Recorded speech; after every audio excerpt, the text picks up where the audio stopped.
first half of the year since 1872. Likewise, we are a nation that has the highest energy costs in its history. We are no longer energy independent or energy dominant, as we were just 2 short years ago. We are a nation that is begging Venezuela, Saudi Arabia, and many others for oil. Please, please, please help us, Joe Biden says. Yet we have more liquid gold right under our feet than any other country. We are a nation that is consumed by the radical left's Green New Deal, yet everyone knows that the Green New Deal will lead to our destruction. We are a nation whose leaders are demanding all electric cars, even though they can't go far, cost too much, and whose batteries are produced in China with materials only available in China, when an unlimited amount of gasoline is available inexpensively in the United States, but not available in China. We are a nation that ended oil exploration and production in the United States, just as the price of oil reached an all-time high.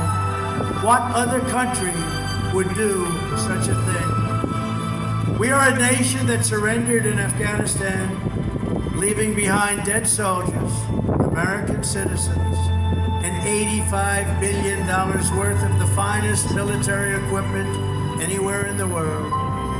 And we are a nation that allowed Russia to devastate a country, Ukraine, killing hundreds of thousands of people, and it will only get worse.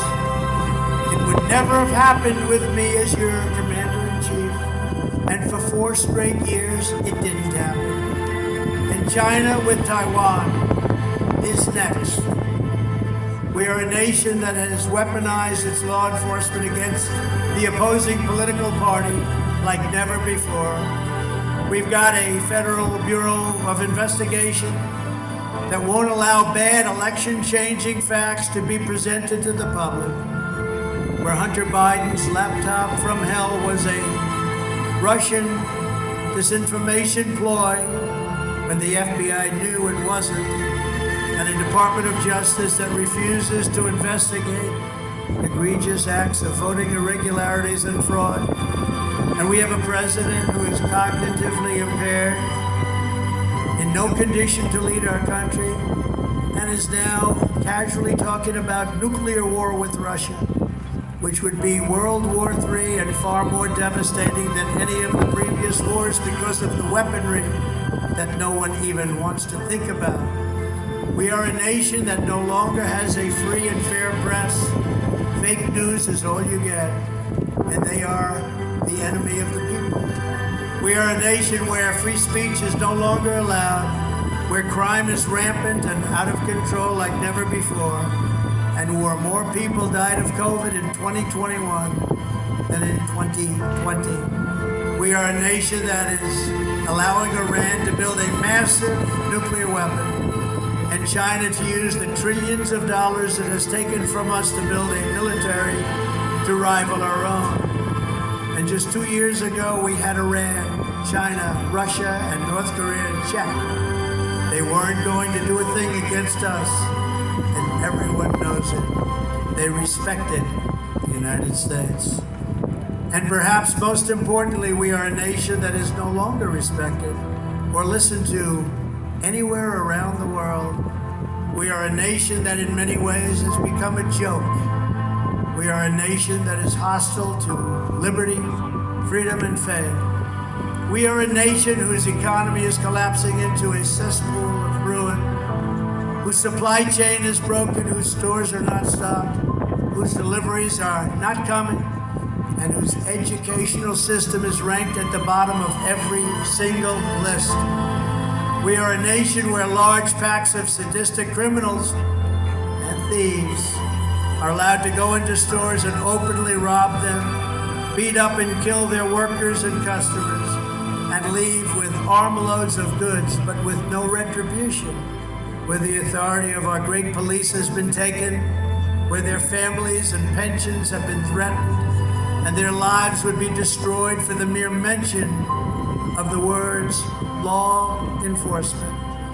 We are a nation where fentanyl and all other forms of illegal drugs are easier to get than formula for our beautiful little babies, and where mothers and fathers are scared with Halloween that their children will be given deadly drugs like fentanyl by sick and demented people. A nation whose once revered airports are dirty, crowded mess. You sit and wait for hours and then are notified that the plane won't leave, and they have no idea when they will, where ticket prices have tripled. They don't have the pilots to fly the planes. They don't have qualified air traffic controllers, and they just don't know what they're doing. We are a nation that has lost its confidence, willpower, and strength. We are a nation that has lost its way. But we are not going to allow this horror to continue. 2 years ago, we were a great nation, and we will soon be a great nation again.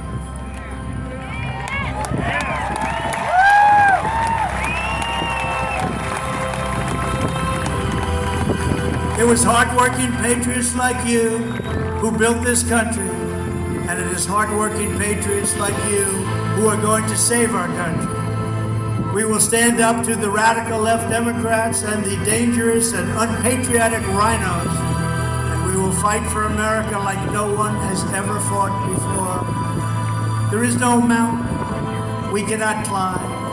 There is no summit we cannot reach. There is no challenge we cannot meet. There is no victory we cannot have. We will not bend. We will not break. We will not yield.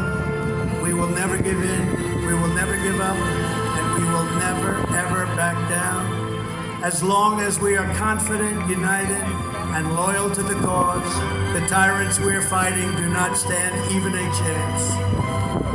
Because we are Americans, and Americans kneel to God and to God alone.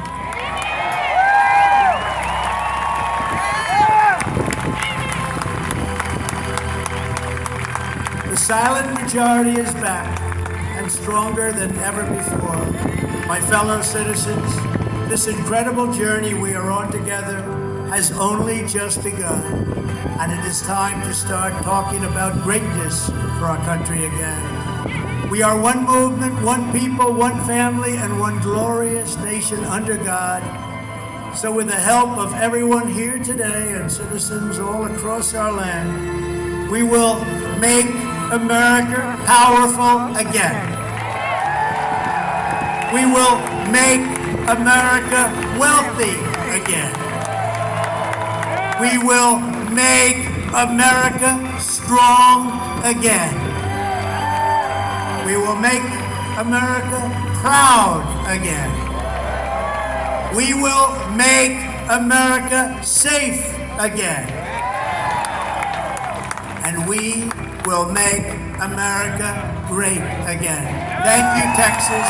Thank you very much. God bless you all. Thank you.